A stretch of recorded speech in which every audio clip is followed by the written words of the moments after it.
윤석열 당선인은 후보 시절 충북 발전 공약을 여럿 내놨습니다. 충청북도가 꼭 필요하다고 건의한 현안이 대거 포함된 만큼 새 정부에 거는 기대가 큰데요. 다만 인수위를 거쳐 국정과제에 반영돼야 실제 추진 여부를 가늠할 수 있기 때문에 지금부터가 더 중요합니다. 정재영 기자입니다. 대선을 앞두고 충청북도가 건의한 지역 현안은 교통망 구축 등 19개 과제와 74가지 세부 사업, 그리고 AI 영재고 설립입니다. 윤석열 당선인은 이 중 상당수를 뽑아낸 충북 7대 공약을 발표하고 광역, 기초단위 공약도 추가했습니다. 7대 공약에는 충북을 통해 서산과 울진을 잇는 동서-횡단철도와 제천 괴산 고속도로, 충북선 철도 고속화를 통한 고속철도 X축 완성 등 광역 교통망 확충이 있습니다. 데이터 네트워크 센터와 활용 지원센터 건립을 통한 방사광 가속기 산업 클러스터 구축, 2차 전지 전문 연구소 설립과 시스템 반도체 후공정 육성 등 주력 산업 구조 고도화도 포함됐습니다.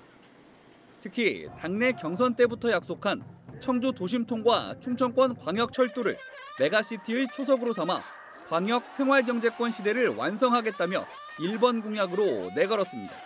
충북철도 청주 도심 통과하고 청주공항 인프라 투자해서 이 충북 경제 산업의 거점 공항으로 만들고 첨단 과학기술 산업을 육성해서 이 지역이 바뀌고 청주국제공항을 중부권 거점 공항으로 키우기 위한 신활주로 재포장과 활주로 운영 등급 캣2 상향 조정, 국제선 여객터미널 확충을, 바이오, 의학 관련 연구기관과 기업이 밀접한 청주 오송에 글로벌 바이오밸리를 만들어 국내 최대 생산 거점으로 육성한다는 계획도 세웠습니다. 대청호와 청남대, 충주댐과 속리산 등 충북의 자연 환경과 관광 자원을 묶어 휴양벨트를 조성하는 공약에 새로 추가한 중부내륙선 철도와 AI 영재고, 수도권 내륙선 조기 추진에 더한 충북선 연결, 오송 철도산업 국가산단 조성까지. 시현만 되면 앞으로 5년 동안 비약적인 발전을 기대할 수 있지만 아직 설레긴 이릅니다.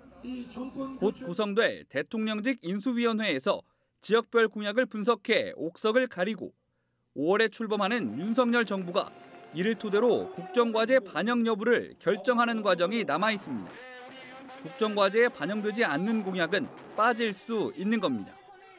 충청북도가 행정부지사를 단장으로 새 정부 출범에 대응하기 위한 추진단 구성에 나선 건 이 때문입니다. 공약에 대한 세부 실행 계획을 세워 대통령직 인수위와 각 부처를 상대로 설득에 나설 계획입니다. 이게 인수위원회가 구성이 되면 지역의 공약 사업과 정부 예산 사업을 반영해서 국정 과제로 지역의 현안 사업들을 반영할 예정입니다. 이를 통해서 우리 지역 발전에 견인할 수 있도록. 충북 공약의 국정과제 반영 여부는 새 정부 출범과 지방선거 이후인 올 하반기쯤 결정될 전망입니다. 한편 충청북도 건의 공약 가운데 시멘트세 신설 등의 법 제도 관련과 무예 관련 사업은 제외됐습니다. 특히 무예는 정부 지원을 받기 어려워진 데다 이시종 지사 퇴임 이후 차기 도지사의 판단에 달려 있어 지속 여부가 불투명해졌습니다. MBC 뉴스 정재영입니다.